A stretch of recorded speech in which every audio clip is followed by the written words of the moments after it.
Assalamualaikum warahmatullahi wabarakatuh. Perkenalkan, nama saya Nindi Dewi Lestari dari MCK 105.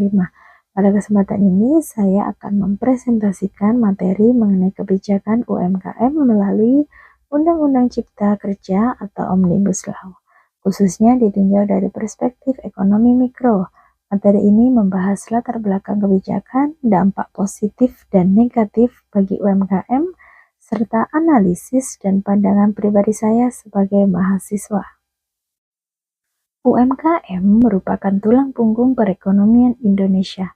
Sebagian besar masyarakat Indonesia menggantungkan penghasilan dari sektor usaha mikro, kecil, dan menengah. Namun, sebelum adanya Undang-Undang Cipta Kerja, banyak pelaku UMKM menghadapi berbagai kendala. Kendala tersebut antara lain proses perizinan yang panjang, biaya administrasi yang cukup besar, keterbatasan modal, serta kesulitan dalam mengembangkan usaha. Kondisi inilah yang mendorong pemerintah untuk menghadirkan kebijakan baru yang lebih sederhana dan berpihak pada pelaku UMKM. Undang-Undang Cipta Kerja atau Omnibus Law secara resmi disahkan pada tahun 2020 pada masa pemerintahan Presiden Joko Widodo. Salah satu bagian penting dalam undang-undang ini adalah klaster UMKM. Klaster ini dirancang untuk menyederhanakan sistem perizinan, memperluas akses pembiayaan, serta meningkatkan kapasitas usaha UMKM. Melalui sistem OSS atau Online Single Submission, pemerintah menyederhanakan seluruh proses perizinan agar bisa dilakukan secara online, cepat, dan terpusat dalam satu sistem. Secara singkat, kebijakan ini hadir untuk mempercepat pertumbuhan UMKM, membuat aturan lebih ringkas, dan meningkatkan daya saing ekonomi masyarakat kecil. Selanjutnya, saya akan membahas dampak kebijakan ini dari sisi ekonomi mikro. Ekonomi mikro membahas perilaku pelaku usaha secara individu, seperti biaya produksi, akses modal, efisiensi usaha, dan persaingan pasar. Dalam konteks UMKM, kebijakan ini sangat berpengaruh terhadap cara pelaku usaha menjalankan dan mengembangkan usaha.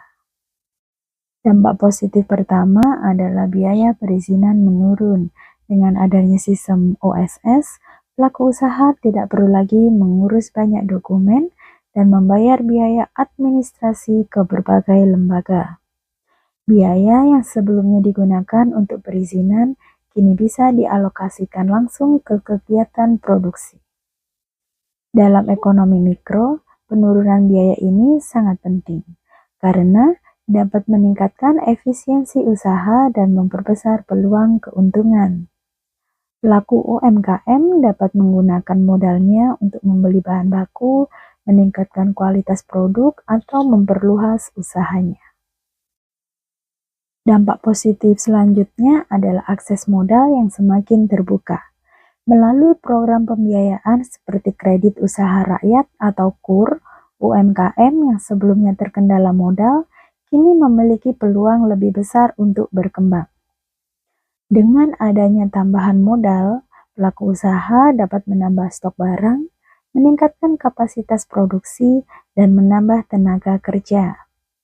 Dari sudut pandang ekonomi mikro, peningkatan modal ini mendorong pertumbuhan usaha dan meningkatkan pendapatan pelaku UMKM.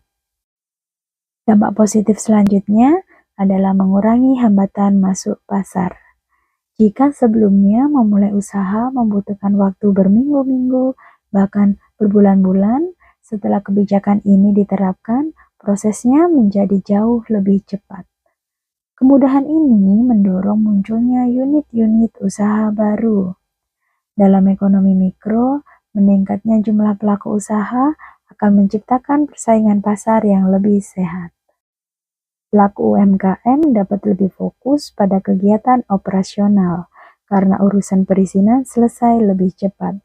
Dampaknya adalah produksi meningkat, harga produk bisa lebih kompetitif, dan pasar bergerak lebih dinamis. Efisien dan produktivitas yang meningkat ini sangat penting untuk keberlangsungan usaha kecil. Selain dampak positif, kebijakan ini juga memiliki beberapa tantangan dalam implementasinya. Tantangan ini perlu diperhatikan agar kebijakan dapat berjalan lebih optimal dan merata. Tantangan yang pertama adalah tidak semua pelaku UMKM siap secara digital, karena OSS berbasis online, UMKM yang belum familiar dengan teknologi sering mengalami kesulitan saat mendaftar.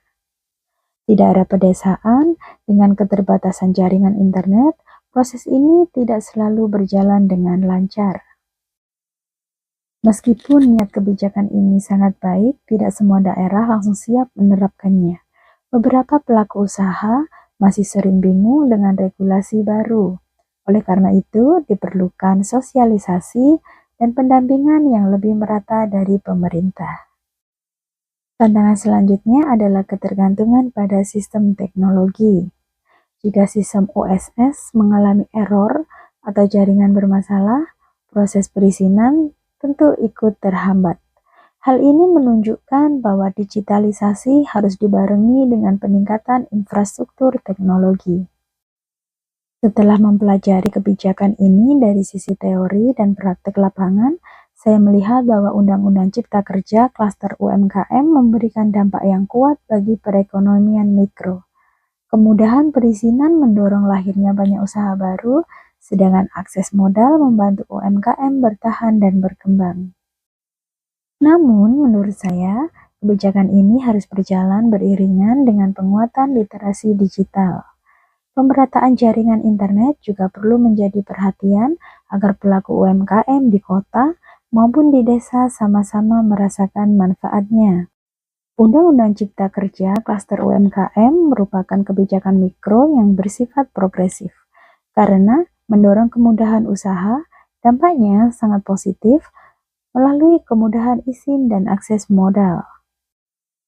Kebijakan ini memberikan dampak yang sangat positif melalui kemudahan perizinan, akses modal, dan percepatan pertumbuhan usaha kecil. Meskipun masih menghadapi tantangan dalam hal kesiapan digital dan pemerataan akses, jika kebijakan ini terus diperbaiki dan didukung dengan edukasi digital, maka sektor UMKM Indonesia dapat menjadi pilar ekonomi nasional yang jauh lebih kuat. Demikian presentasi yang dapat saya sampaikan. Terima kasih atas perhatiannya Bapak dosen pengampu dan teman-teman semuanya. Wassalamualaikum warahmatullahi wabarakatuh.